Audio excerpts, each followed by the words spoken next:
નમસ્કાર દોસ્તો, વિડીયોમાં ફરી એક વખત તમારું સ્વાગત કરું છું. વસંત ચાવડા નામ તો તમે સાંભળ્યું હશે. સોશિયલ મીડિયાની અંદર ખૂબ એમના કોલ રેકોર્ડિંગ્સ આવતા હોય છે. વસંત ચાવડાએ પોતાના જ સમાજને શું કહી દીધું સાંભળીને કદાચ તમારા પગ નીચેથી જમીન ખસકી જશે દોસ્તો. શા માટે વસંત ચાવડા આટલા બધા ગુસ્સે થયા અને પોતાના જ સમાજને આ ચેતવણી આપી છે? સૌપ્રથમ આપણે એ ભાષણને સાંભળી લઈએ, ત્યાર પછી આ વાતને લઈને થોડી ચર્ચા કરીશું. જે રીતે વસંત ચાવડાએ પોતાના સમાજને શું કહ્યું છે, આવો આપણે સૌપ્રથમ એમનું ભાષણ સાંભળીએ.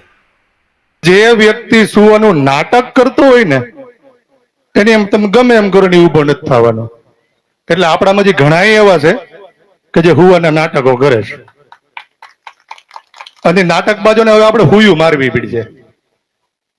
અને ઘણા એવાય છે કે જેને આ સમાજની દલાલીઓ જ કરી, બીજું કઈ આવડ્યું જ નથી. જ્યારે પણ કોઈ પણ એવો બનાવ બને તો સૌથી પેલું કામ એનું એ હોય કે સામે વાળા પાર્ટીને ઘોડે બેસી જાય. જય ભીમ. રેલીમાં વરસાદ પડ્યો તો એટલે અવાજ થોડોક ધીમો થઈ ગયો એવું લાગે, કે પછી કાનમાં ડાક પડી ગઈ. જય ભીમ. આ અવાજ એટલા માટે કરાયો છે કે આપણે અહીંયા જે ભેગા થયા છીએ ને એને ખબર પડે. જ્યારે ગોંડલમાં આપણે સંમેલન કર્યું ને ત્યારે ખાલી હું બે જ વસ્તુ બોલ્યો હતો.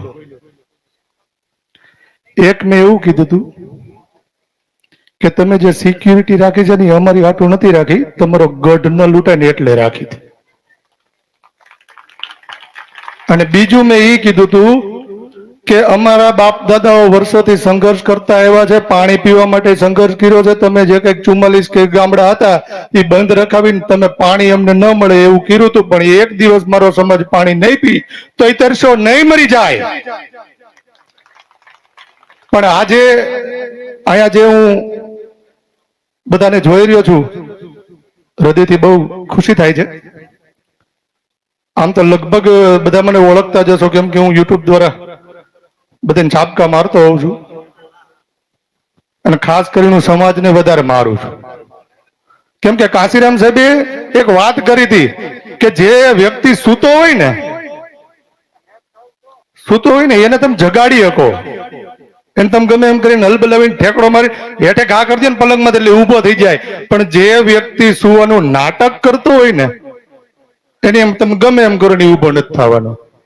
એટલે આપણામાં જે ઘણા એવા છે કે જે હુવાના નાટકો કરે છે, અને નાટક બાજુ ને હવે આપણે હુયું મારવી પડશે. અને ઘણા એવાય છે કે જેને આ સમાજની દલાલીઓ જ કરી, બીજું કઈ આવડ્યું જ નથી. જ્યારે પણ કોઈ પણ એવો બનાવ બને તો સૌથી પેલું કામ એનું એ હોય કે સામે વાળા પાર્ટીને ઘોડે બેસી જાય. અને સૌથી પેલું કામ સમાજ માટે એનું એ હોય. ભાઈ માથા ભારે છે, રાજકીય વગવાળો છે, પૈસા વાળો છે. આપણે અત્યારે બધા ભેગા છે, પછી કાલ સમાજ ભેગો નહીં હોય. એની કરતા સમાધાન કરી લેવાય. પણ સમાધાન એને એટલા માટે કરવું હોય કેમ કે એને એના રોટલા રળવા હોય, એને મારી જેમ કે બીજે કામ ધંધે જવું ન હોય. એટલે આજે અહીંયા જે ભેગા થયા છો એ બદલ મને બહુ ખુશી છે. આવતી 11 તારીખે જે ગીર ગઢડાની અંદર સંમેલન થઈ રહ્યું છે ત્યાં પણ આવી બહોળી સંખ્યામાં ભેગા થઈ અને જ્યાં જે કઈ રણનીતિ નક્કી કરવામાં આવે અને જે કઈ આંદોલનો કરવામાં આવે એમાં હું તમામને હાથ જોડીને વિનંતી કરીશ કે સાથ સહકાર આપજો. અને હવે જે આપણે આ જ્યોત જગાવી છે અને આ જે આગ લાગી છે એ ઠરવી ના જોઈએ. જય ભીમ. તો વિચાર કરવા જેવી વસ્તુ છે. વસંત ચાવડાએ પોતાના જ સમાજને શા માટે આવું કહ્યું? તમારી શું રાય છે દોસ્તો? મને કોમેન્ટ બોક્સમાં જરૂરથી જણાવજો. ત્યાર પછી આ વાતને લઈને દલિત સમાજ શું કહેવા માંગે છે એ પણ મને જણાવજો. જય હિન્દ.